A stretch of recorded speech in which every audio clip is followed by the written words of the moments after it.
Our next storyteller, speaking of when the day that his life changed, please give it up for Paul Brouillette.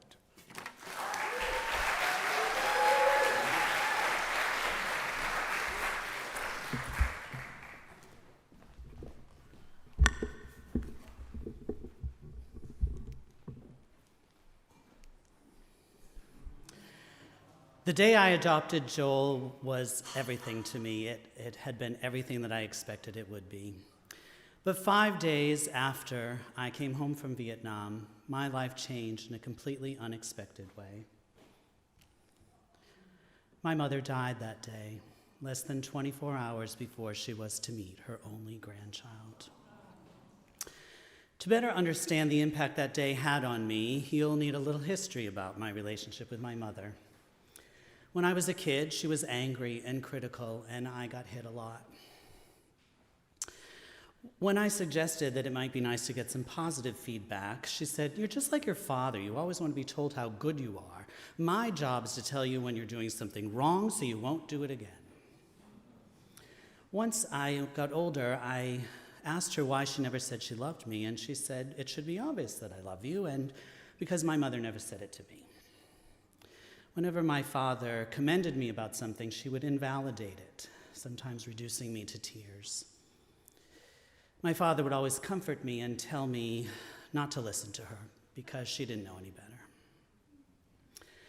Being at college was liberating, but my relationship with my mother continued to erode as I struggled to come out. She lectured me on the perils of homosexuality and implored me not to tell my father. 6 weeks after I graduated from college, my father had a massive coronary, and 5 weeks later, he died. After the funeral, my mother told me that she was glad that my father never he never found out that I was gay, because if he hadn't died of a heart attack, that would have killed him for sure. To numb the pain, I went shopping. For 6 years. But it only made things worse, so I got help. As I began to heal, I learned a lot about myself and who I wanted to be. I also learned that my mother's anger and abuse were not my fault. Things were challenging with her, but I knew things were getting better and they were improving one day when, out of the blue, she told me how impressed she was with what I had done with my life. And another time, she offered to introduce me to a gay man in my hometown. I kept thinking, who are you and what did you do with my mother? When my cousins had kids, she started dropping hints about wanting grandchildren, and my brother and sister showed no signs of granting her wish. I had always been moved to tears by stories of abandoned orphans, and it bothered me that I had a decent home and a family, imperfect as it was, but the orphans had neither. It felt like the universe wanted me to be a parent, and I couldn't help thinking that a grandchild might help continue to heal the relationship between my mother and me.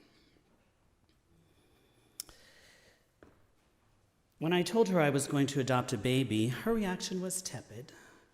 But when the first 2 pictures of Joel arrived and the date was set for me to go to Vietnam, she went straight to obsessed, doting grandmother-to-be.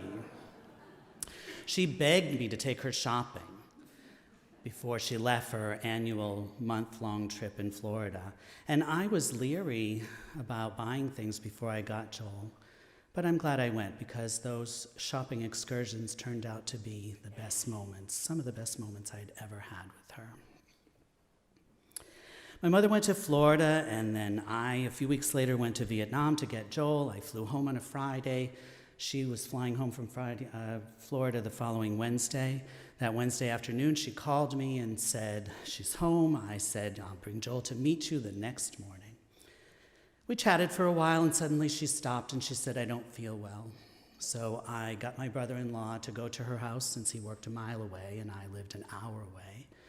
He called the ambulance, but she went into cardiac arrest on the way to the hospital, and they couldn't save her. When I arrived at her house the next morning, I found this next to her suitcase.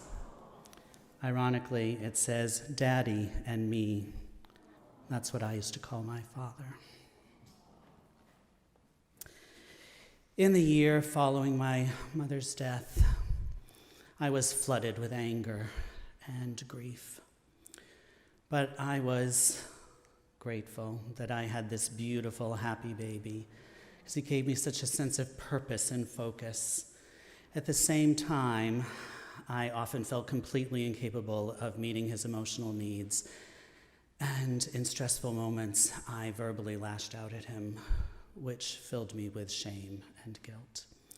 That's when I knew I needed to get help again, so I hired a parenting coach.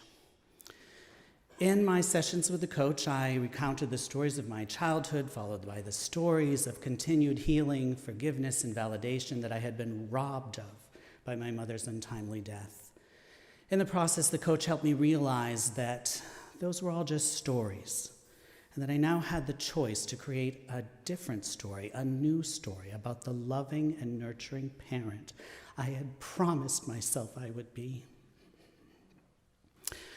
Over the last 16 years, I've endeavored to create that story, which includes telling Joel every day that I love him, saying I'm sorry when I get upset with him for something that's not his fault, and giving positive feedback as much as possible.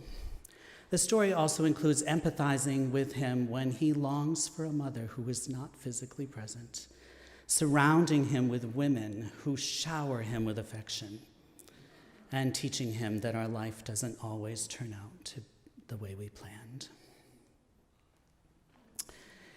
As my parenting story has unfolded, I came to believe that my mother was helping me write it, to make amends for what she did or wasn't able to do when I was growing up.